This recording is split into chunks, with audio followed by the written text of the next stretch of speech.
What's up, gang? It's Serge again.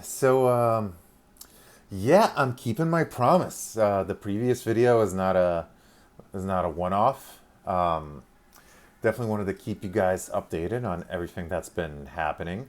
Full disclosure, I am back in New York City. My bedroom is in the background, and to be honest, I planned this vacation for a really long time. Uh, I've been working super hard and I haven't taken vacation in years. And pretty much in the 2 weeks that I was gone, that's when stuff really started hitting the fan everywhere. Um, if I remember correctly, I only found out about the first New York City coronavirus case couple of days into my vacation, and then things just kind of started snowballing from there. By the time I was in New Orleans, I realized that stuff's gonna get real when I come back. That stuff's already getting real, and I had to make, I had to expect the worst, and to be honest, come to peace with the fact that I have most likely been exposed. At all the places that I've traveled, the airports that I've been to, it is very likely that I've been exposed.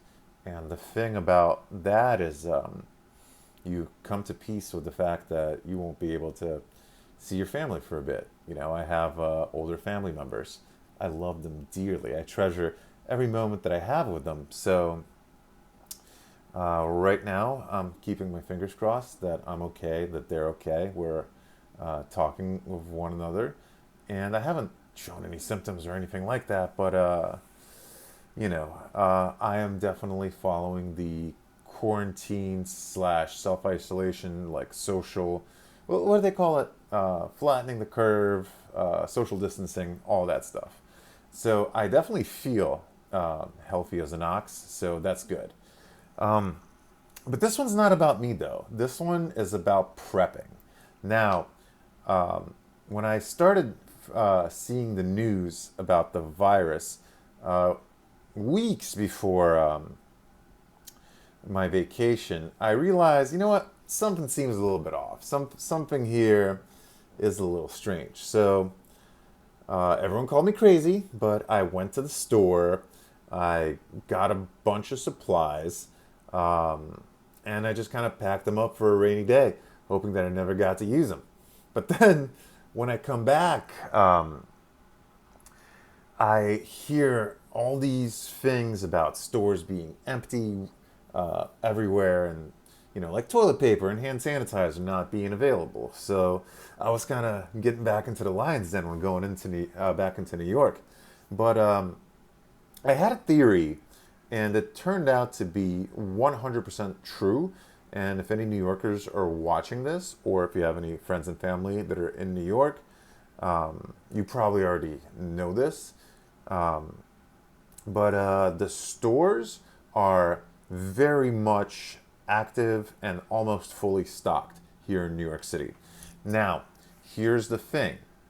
New York City is a very transient city. There's a lot of people that come here from out of town, and they're very particular.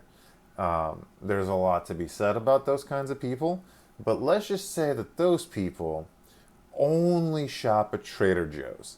They only shop at Whole Foods, and they don't really shop anywhere else.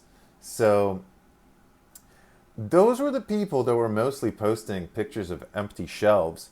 And when I came back, I live in Hell's Kitchen, so I have a bunch of different kinds of grocery stores close to me, from bigger ones, mainstream ones like Food Emporium, which was fairly picked clean, by the way, to smaller little bodegas. That and there's a whole bunch of different grocery stores in the Hell's Kitchen, and they were all great. They were all completely uncrowded, and they work, most of them, 24 hours a day. So if you are in New York hearing this and you haven't prepped yet, go out and do that now. Do a favor for yourself. Go out there and get prepared. because we have no idea what's going to happen. We're all trying our best to stay calm, but it's better to be safe than sorry. Some people were safe and now they have a bunch of hand sanitizer and toilet paper. So, but yeah, I was even able to find hand sanitizer and toilet paper. Can you believe that? It's pretty ridiculous. So that's kind of the first thing to remember as a New York City resident getting ready is you go to your local small grocery stores. You go to the bodegas. Most of your blocks are going to have like 5, 6 of those. And between those 5 or 6 stores, you're going to get pretty much everything out, that you want. Number two, there's been a lot of foods that I would consider survival foods still readily available and completely untouched. Some places were running out of pasta, but rice was plentiful just about everywhere. Canned food is kind of 50-50, but dried beans were available pretty much anywhere. It's a good source of protein. It's very cheap. It's only a couple of bucks per bag, and they could store more or less forever. Peanut butter is everywhere, and it is a good source of calories. It's a good source of protein. It's a good source of fat. So, and spices were everywhere. Never expected a shortage of spices, but it's just something that you should have because if you're going to be stuck for a while, some people are saying a month, some people are saying several months, and some people are saying that there might be recurring waves. You're going to be eating the same bland foods every day, so it's good to have to add a little bit of kick. You know, man, I'm just dispelling stereotypes about white people today, huh? I'm telling people to shop at stores that aren't Trader Joe's and Whole Foods, and I'm telling people how to use spices. Get with the program, gang. So, yeah, there's a lot of stuff readily available. Reading everything that I can get my hands on, all sorts of information. I hear that there's been a lot of people going out in the last couple of nights, but when I walked around today, there was plenty of social distancing. No one was walking within like 5, 6 feet of one another. There was no crowds. So I think people are really getting into the energy. So prep while you still can. Get food while you still can. Hit up all of the grocery stores on your block and hit them up at odd, random times.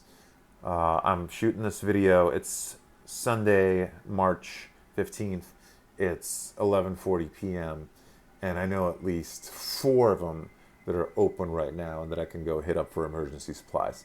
One even had Lysol wipes. That was the only thing that I could only find in one place. And it has them. I'm pretty sure if I looked a little bit harder, I could find more of it, but it definitely had them.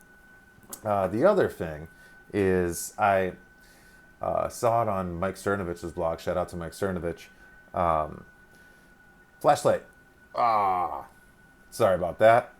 But the flashlight is probably one of the best things you could have for yourself because, especially in New York, there's no law. There's very strict gun control, and pretty much everything that could be constituted as a weapon can be treated as a weapon by the police.